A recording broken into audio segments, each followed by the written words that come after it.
Pinero.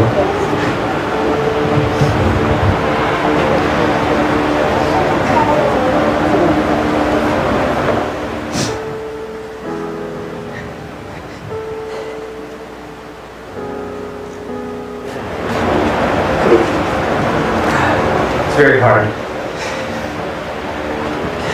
Pa, pretty much discovered me.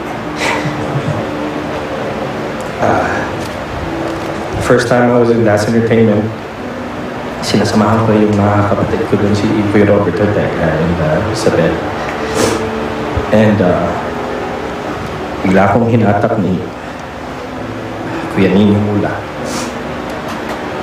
Si Kuya Germs, habang nag-host siya, nakita niya may isang bata. I was 4 years old. Sabi niya pa, anong ginagawa nitong batang dito sa stage?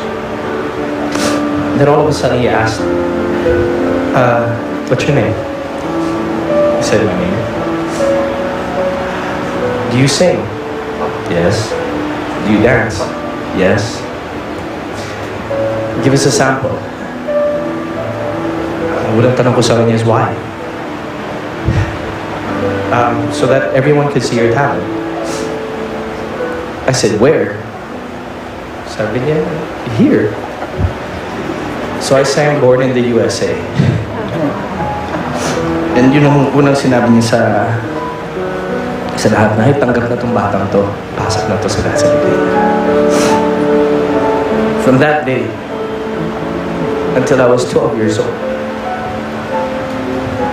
Kuya Freddy knows, and the whole family. He's pretty much like my father. Who, my own father was very absent because of work, but Pa never left. He's the most loyal, professional, loving, Kasalukuyan pong nakapagbibigay na ng kanilang mensahe ang ilan sa mga alaga ng master showman na si Kuya Germs. Ang ating pong nakikita ngayon ay si Billy Joe Crawford na inaalala ang kanyang Kuya Germs, talagang tatay-tatayan, na nagbigay sa kanya ng break, sa pamamagitan po yan ng That's Entertainment, at kanya hong sinariwa ang ilan pa sa mga paalala ng kanyang tatay-tatayan na si Kuya Germs pagdating naman sa trabaho at maging sa personal na buhay. Ilan po rin po sa mga artista na mga dating alaga rin ni Kuya Germs ang nagbigay ng kanilang mga mensahe kanina.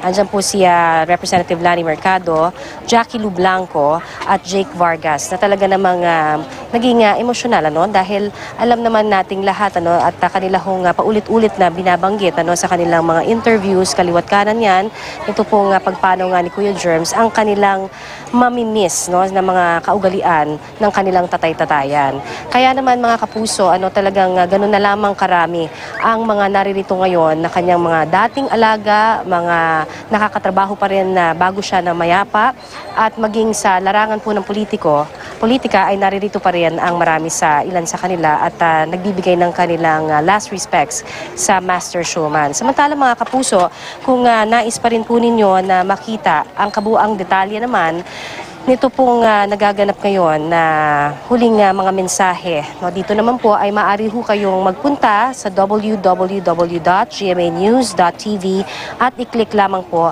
ang live stream para ho makita ninyo ang lahat ng mga kaganapan dito naman sa Loyola Memorial Park. Particularly para po yan doon sa mga hindi nakakarating na dito. At nais pa rin po na makita ang lahat ng mga nagaganap para sa pagbibigay pugay at pagbibigay ng kanilang respeto sa namayapang master showman.